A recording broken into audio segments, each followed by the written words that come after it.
Assalamualaikum warahmatullahi wabarakatuh. Selamat pagi anak-anak, berjumpa kembali dengan Bu Inayah dalam mata pelajaran PKN. Pada pagi hari ini kita akan belajar PKN tema 2. Sebelum kita mulai, kita akan menyiapkan dulu buku tema 2. Oke, kalian siapkan. Kalau sudah, kita akan mulai.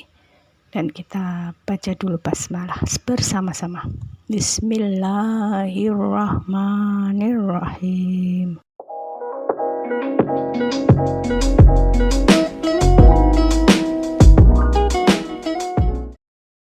Pada kesempatan kali ini, kita akan membahas tentang materi kewajiban dan hak. Sering kita dengar ya, kewajiban dan hak dan kewajiban.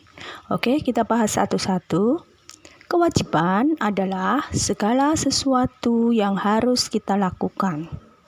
Kewajiban dan hak kita terhadap lingkungan. Ada juga kewajiban dan hak kita terhadap diri kita sendiri. Nah, kewajiban kita terhadap lingkungan adalah menjaga kelestariannya. Bisa kamu lihat gambar bekerja bersama ini ya.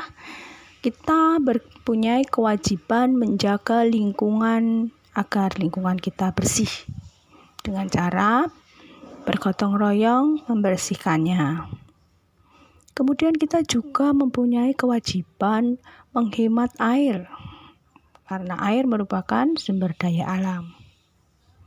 Ketika kita membuat rumah, mendirikan bangunan, kita juga mempunyai kewajiban untuk memperhatikan aspek ramah lingkungan. Misalnya, membangun gedung yang menggunakan cahaya matahari, sehingga penerangan di siang hari tidak menggunakan listrik, sehingga kita bisa menghemat listrik.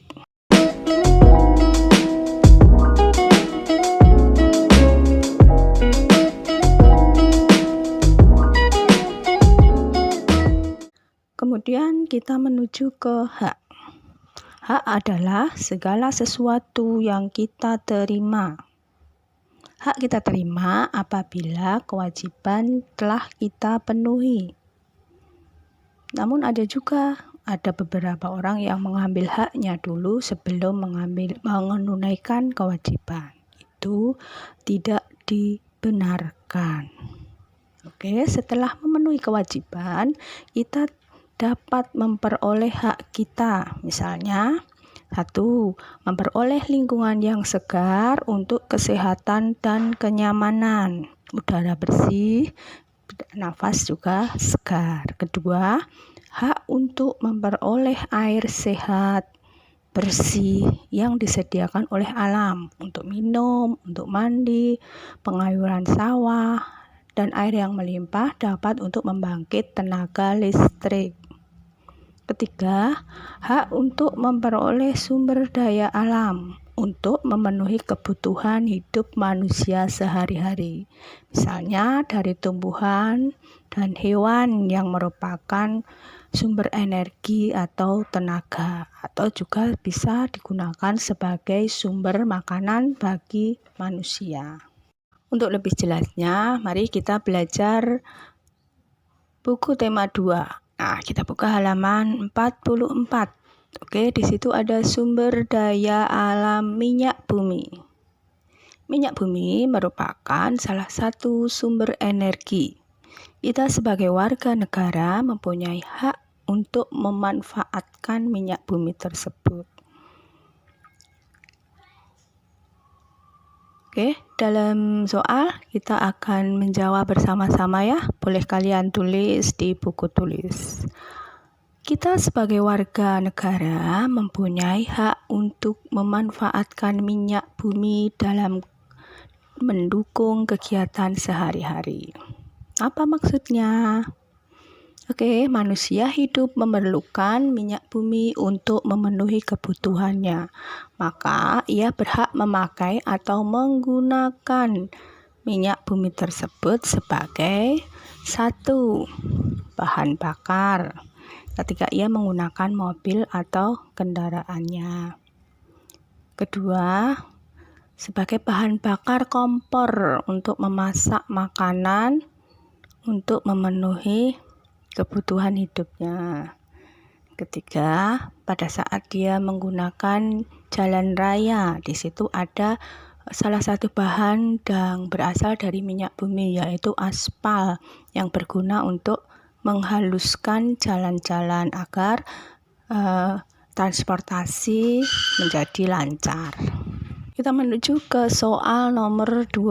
Apa yang terjadi jika warga negara tidak mendapatkan haknya sebagai kebutuhan hidupnya?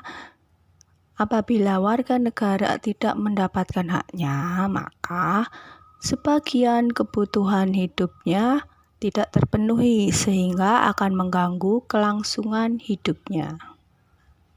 Ketiga, kita sebagai warga negara berkewajiban untuk menghemat penggunaan minyak bumi. Maksudnya, minyak bumi merupakan suatu sumber energi yang tidak dapat diperbarui karena proses pembentukan minyak bumi membutuhkan waktu yang lama sehingga mencapai berjuta-juta tahun.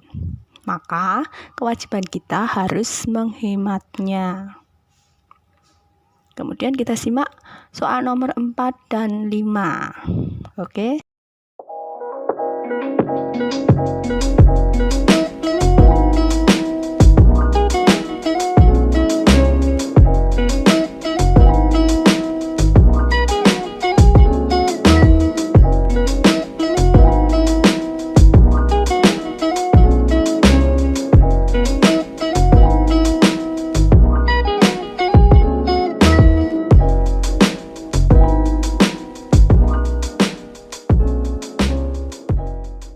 Sekarang kita perhatikan gambar berikut.